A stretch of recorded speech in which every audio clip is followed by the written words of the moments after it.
Why dip it up when you can dive right in? Why let things simmer when you can cook up a storm? Why live life in half measures when you can live it to the brim?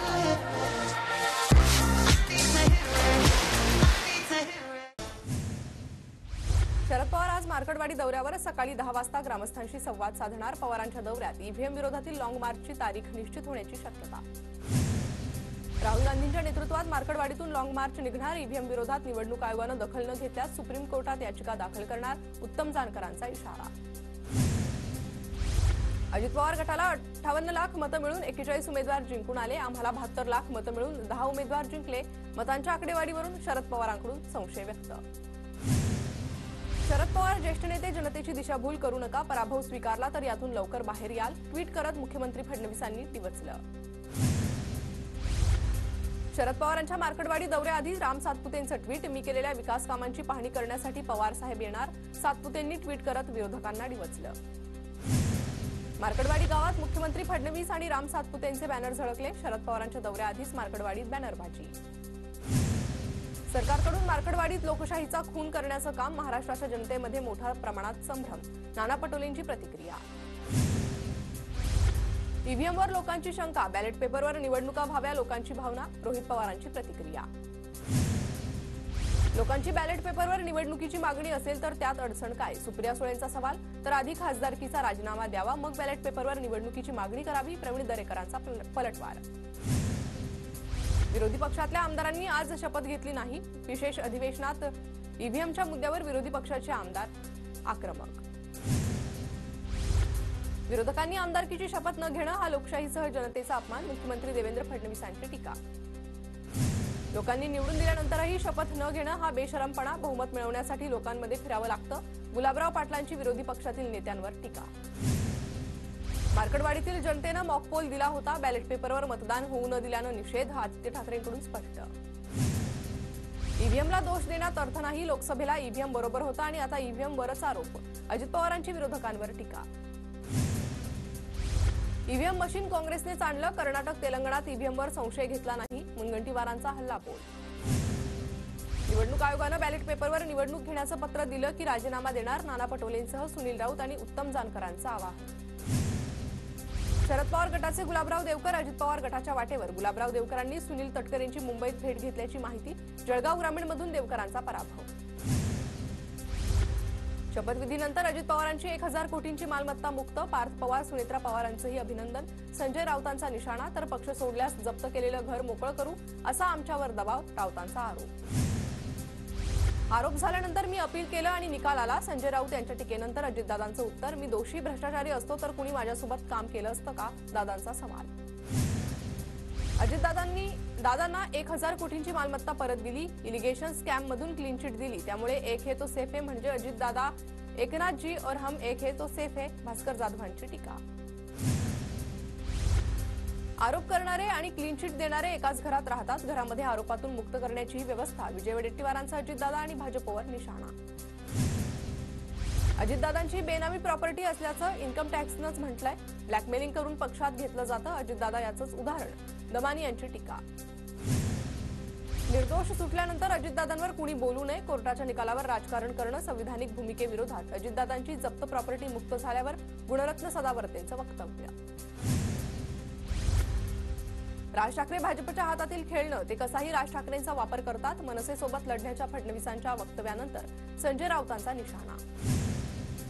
राज ठाकरेंसोबत जाण्याचा फडणवीसांचा नेते म्हणून निर्णय, याबाबतचा निर्णय शिंदे आणि फडणवीस चर्चा करून घेतील, उदय सामंतांची प्रतिक्रिया। राऊतांच्या मेंदूचं खेळणं झालंय, मनसे नेते अविनाश अभ्यंकरांचं प्रत्युत्तर, तर संजय राऊतच पवारांच्या हातातील खुळखुळा असल्याची प्रवीण दरेकरांची टीका। विधानसभा अध्यक्ष म्हणून राहुल नार्वेकरांचं नाव जवळपास निश्चित, विधानसभा अध्यक्ष म्हणून राहुल नार्वेकर पुन्हा अर्ज भरणार, सूत्रांची माहिती। एकनाथ शिंदेंच्या उशिरा येण्यावरून अजित पवारांचे मिश्किल टोले, एकनाथ शिंदे नेहमीसारखंच उशीर करणार म्हणत टोलेबाजी। पहिल्याच दिवशी विरोधक आणि सत्ताधाऱ्यांमध्ये स्नेहभेट, आदित्य ठाकरे आणि फडणवीसांची भेट, मुनगंटीवार आणि सुनील प्रभूंचीही चर्चा, तर आव्हाड आणि शिरसाट यांनीही माध्यमांसमोर हात उंचावले। शपथविधी सोहळ्यात चोरट्यांची हातसफाई, 12 लाखांच्या ऐवजाची चोरी, 13 जणांच्या तक्रारीनंतर मुंबई पोलिसांकडून गुन्हा दाखल, सोन्याचे दागिने, फोन आणि पाकिटांची चोरी झाल्याच्या तक्रारी. केवळ हिंदुत्वाचा मुद्दा असल्यास आम्ही महाविकास आघाडीत राहणार नाही, अबू आझमींचा इशारा. बाबरी पतनासंदर्भात मिलिंद नार्वेकरांनी केलेल्या ट्विटवर भूमिका स्पष्ट करण्याची मागणी. समाजवादी पक्ष महाविकास आघाडीतून बाहेर पडणार, महाविकास आघाडीत विधानसभा निवडणुकीत समन्वय नव्हता, तिकीट वाटपात रस्सीखेच करत राहिल्यामुळे महाविकास आघाडीचा पराभव, अबू आझमींचा आरोप. समाजवादी पार्टी सत्ताधाऱ्यांच्या बाजूने झुकलेली दिसते, 31 वर्षांनंतर समाजवादी पक्षाला शिवसेनेची भूमिका कळाली का, भास्कर जाधवांचा सवाल. फडणवीस आणि माझ्यात व्यक्तिगत द्वेष नाही, फडणवीसांसोबत तात्विक मतभेद, येणाऱ्या काळात मिटतील, एकनाथ खडसेंची प्रतिक्रिया. उद्धव ठाकरेंचा पक्ष कोकणातून साफ झाला, 40 वर्ष कोकणाला मूर्ख बनवणाऱ्यांना जनतेनं जागा दाखवली, कुडाळचे शिंदे गटाचे आमदार निलेश राणेंचा ठाकरेंवर हल्लाबोल. शिंदे गृहमंत्री व्हावे अशी मागणी होती, शिंदेंचं नेतृत्व हे दूरदृष्टीचं, उपमुख्यमंत्री एकनाथ शिंदेंच्या मंत्रिपदाबाबत गोविंदाची प्रतिक्रिया. केंद्रीय मंत्री रामदास आठवले यांनी गोविंदाची भेट घेतली, दोघांमध्येही राजकारण आणि चित्रपटावर तासभर चर्चा. खातेवाटपाचा वाद लवकरात लवकर मिटवावा, 2 पावलं मागे येण्याची तयारी ठेवली पाहिजे, तर आरपीआय पक्षाला 1 मंत्रिपद मिळेल, रामदास आठवलेंची प्रतिक्रिया. वडिलांप्रमाणेच मुलांचाही प्रथमच विधानसभेत सोबत प्रवेश, आर पाटील आणि अनिल बाबर यांच्याप्रमाणे रोहित पाटील, सुहास बाबर प्रथमच निवडणूक जिंकत विधानसभेत. उपमुख्यमंत्री एकनाथ शिंदेंच्या ठाण्यातील घरासमोर कार्यकर्त्यांकडून बॅनरबाजी, बदलेगा पद लेकिन वही रहेगा कद, लोकांचा लोकनाथ एकनाथ, बॅनरवर आशय. छत्रपती संभाजीनगर शहरात देवेंद्र फडणवीस यांचे आगळेवेगळे बॅनर, देवेंद्र फडणवीसांचं कौतुक करत त्याची जात, गोत्र, धर्म फक्त महाराष्ट्र असा आशय असलेले बॅनर लावण्यात आले.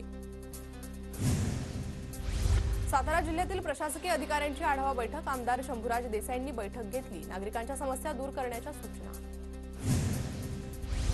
दौंड तालुक्यातील कडेठाण बोरीपार्थीत बिबट्याचा धुमाकूळ, बिबट्याच्या हल्ल्यात 6 महिन्याचं बाळ, एका महिलेचा मृत्यू, बिबट्याला जेरबंद करण्यासाठी उपाययोजना करा, खासदार सुप्रिया सुळेंच्या सूचना. शिंदे गटाचे आमदार आमशा पाडवींना शहादा कोर्टाकडून अटकपूर्व जामीन मंजूर, आदिवासी महिलेला शिवीगाळ केल्याच्या आरोपांनंतर गुन्हा दाखल झाला होता. ज्येष्ठ भाजप नेते मधुकर पिचड अनंतात विलीन, अकोले तालुक्यातील राजूर गावात शासकीय इतमामात अंत्यसंस्कार. लातूरच्या अहमदपूर तालुक्यातील तळेगावातील 103 शेतकऱ्यांना वक्फ बोर्डाची नोटीस, शेतकरी करत असलेल्या 300 एकर जमिनीवर वक्फ बोर्डाचा दावा. मध्य रेल्वेवर आज मेगा ब्लॉक, माटुंगा ते मुलुंड दरम्यान अप आणि डाऊन जलद मार्गावर, जलद लोकल माटुंगा मुलुंड दरम्यान धीम्या मार्गावरून वळवणार. नवी मुंबईतील खारघरमध्ये माजी भाजप नगरसेवकांचं काम बंद आंदोलन, मोरबे धरणापासून नवी मुंबईपर्यंतच्या नव्या जलवाहिनीला विरोध, खारघरसाठी 15 MLD पाणी राखीव ठेवण्याची मागणी. मुंबईत राजकीय पक्षांनी लावलेले बॅनर, पोस्टर हटवण्याचं काम हाती, 24 वॉर्डमध्ये जवळपास 1900 पेक्षा जास्त झेंडे, बॅनर आणि पोस्टर हटवले. नाशिकच्या सिडको परिसरात एका 6 वर्षीय मुलीनं 1 रुपयाचं नाणं गिळलं, उपचारासाठी आवश्यक असलेली रक्कम मोठी असल्यानं हे कुटुंबीय चिंतेत, संबंधित कुटुंबाकडून आर्थिक मदतीचं आवाहन. आईची हत्या करणाऱ्या निर्दयी मुलाला अखेर 6 वर्षांनंतर जन्मठेपेची शिक्षा, वाशिमच्या मंगळूरपीरमध्ये 2018 मध्ये पोटच्या मुलानेच आईची हत्या केली होती. धुळ्यात ईव्हीएम विरोधात ठाकरे गट आक्रमक, सोमवारी शहरातून ईव्हीएम विरोधात विशाल मोर्चा निघणार. अहिल्यानगरमध्ये कांद्याला उच्चांकी भाव, लाल कांद्याची 5100 क्विंटलनं विक्री, शेतकऱ्यांमध्ये समाधानाचं वातावरण. नंदुरबार जिल्ह्यातील 4,16,000 कुटुंबियांची अद्यापही ई-केवायसी नाही, दारिद्र्य रेषेखाली कुटुंबांना ई-केवायसी बंधनकारक, अन्यथा आनंदाचा शिधा आणि धान्याच्या योजना बंद होणार. बीड जिल्ह्यात थंडी वाढली, ढगाळ वातावरणामुळे भाजीपाल्यावर रोगांचा प्रादुर्भाव, भाजीपाला दरात मोठी वाढ, भाजीपाल्याचे दर वाढल्यानं बाजारपेठेत शुकशुकाट. नांदेडमध्ये हरभऱ्याच्या भाजीला 80 ते 100 रुपये भाव, बाजारात हरभऱ्याच्या भाजीची मागणी वाढली. वाशिममधल्या सततच्या हवामान बदलाचा हळद पिकाला फटका, हळद पिकावर करपा रोगाचा प्रादुर्भाव, शेतकरी संकटात, हळदीच्या उत्पादनात मोठी घट होण्याची शक्यता. जालन्यात अवकाळी पावसाची हजेरी, रिमझिम पावसाचा द्राक्ष बागायतदारांना फटका, तहसीलदारांकडून द्राक्ष बागांची पाहणी. वाशिमच्या मालेगावातील पांगरा बंदीत वन्य प्राण्यांकडून शेत पिकांचं नुकसान, वन्य प्राण्याचा कायमस्वरूपी बंदोबस्त करण्याची शेतकऱ्यांची मागणी, अन्यथा ठिय्या आंदोलन करू, शेतकऱ्यांचा इशारा. धुळे जिल्ह्यात आतापर्यंत 79.88% क्षेत्रात रब्बीच्या पेरण्या पूर्ण, हरभऱ्याला सर्वाधिक पसंती. समाधानकारक पावसामुळे लागवड क्षेत्र वाढण्याचा अंदाज. गोंदियातील 16,000 शेतकऱ्यांचे 128 कोटी रुपयांचे चुकारे थकले. तात्काळ चुकारे खात्यात जमा करण्याची शेतकऱ्यांची मागणी. जालना जिल्ह्यात मोसंबी उत्पादक शेतकरी अडचणीत. अवकाळी रिमझिम पावसामुळे आंबिया बहाराचं नुकसान. धुळ्यात चोरट्यांच्या मुसक्या आवळण्यासाठी पोलीस तरुणांची मदत घेणार. वाढत्या गुन्हेगारीला आळा घालण्यासाठी पोलिसांकडून ठोस उपाययोजना. Why did you talk when you can dive right in? Why let things simmer when you can cook up a storm? Why live life in half measure when you can live it to the brim?